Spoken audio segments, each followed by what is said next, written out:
ചിലർ സ്നേഹം നിറഞ്ഞവർ ഇന്നത്തെ സുവിശേഷത്തിലെ ഈശോയുടെ രണ്ടാമത്തെ ആഗമനത്തെ കുറിച്ചുള്ള കാര്യങ്ങളാണ് നമ്മൾ വായിച്ചു കേട്ടത്. ഇവിടെ പറയുകയാണ്, നോഹയുടെ ദിവസങ്ങളിൽ പോലെ തന്നെയായിരിക്കും മനുഷ്യപുത്രന്റെ ആഗമനത്തിന്റെ ദിവസങ്ങളിലും എന്ന് പറയുകയാണ്. കാരണം നോഹയുടെ ദിവസങ്ങളിൽ പ്രളയം വന്ന് ഭൂമിയെ നശിപ്പിക്കുന്നത് വരെ, അല്ലെങ്കിൽ ഭൂമി നശിപ്പിക്കപ്പെടുന്നത് വരെ അവർ തിന്നും കുടിച്ചും വിവാഹം ചെയ്തു കൊടുത്തും കഴിഞ്ഞിരുന്നു എന്ന് പറയുകയാണ്. എന്ന് പറഞ്ഞാൽ സാധാരണ രീതിയിൽ തങ്ങളുടേതായിട്ടുള്ള രീതികളില്, തങ്ങളുടേതായിട്ടുള്ള ഒരു ലോകത്തില് അവർ ജീവിച്ചു. അവര് ദൈവത്തിന്റെ ക്രോധത്തെക്കുറിച്ചോ പാപത്തിന്റെ ശിക്ഷയെക്കുറിച്ചോ ഒന്നിനെക്കുറിച്ചും അവർ ടെൻഷൻ അടിച്ചിരുന്നില്ല, അവരതിനെക്കുറിച്ച് ആലോചിച്ചിരുന്നില്ല.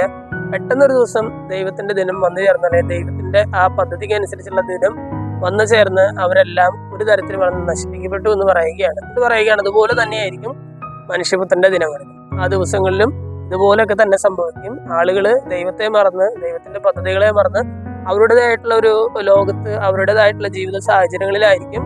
പക്ഷേ വചനം പറയുകയാണ്, ദൈവത്തിന്റെ പദ്ധതി അറിയുന്നവര്, അല്ലെങ്കിൽ ദൈവത്തിന്റെ വചനം അനുസരിച്ച് നടക്കുന്നവര് മാത്രം അന്ന് എടുക്കപ്പെടും എന്ന് പറഞ്ഞാൽ അവർ രക്ഷിക്കപ്പെടും എന്ന് പറയുകയാണ്. നമ്മളൊരു ഇന്നത്തെ സുവിശേഷ ഭാഗം വായിച്ചു കഴിയുമ്പോൾ സഭ നമ്മളോട് ആവശ്യപ്പെടുന്ന ഒരു കാര്യം, വചനം നമ്മളോട് ആവശ്യപ്പെടുന്ന ഒരു കാര്യം, നമ്മുടെ ജീവിതത്തിലെ ദൈനംദിന കാര്യങ്ങള് നമ്മൾ മുന്നോട്ട് നീക്കുന്നതിനനുസരിച്ച് തന്നെ ദൈവവചനം അനുസരിച്ച്, ദൈവത്തിന്റെ പദ്ധതി അനുസരിച്ച് നടക്കാനായിട്ട് നമുക്ക് സാധിക്കുന്നുണ്ടോ?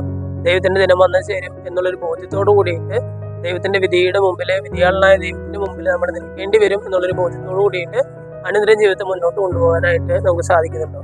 അതിനുള്ളൊരു കൃപയ്ക്കായിട്ട് നമുക്ക് പ്രാർത്ഥിക്കാം. ദൈവം നമ്മെല്ലാവരെയും സമൃദ്ധമായിട്ട് അനുഗ്രഹിക്കും.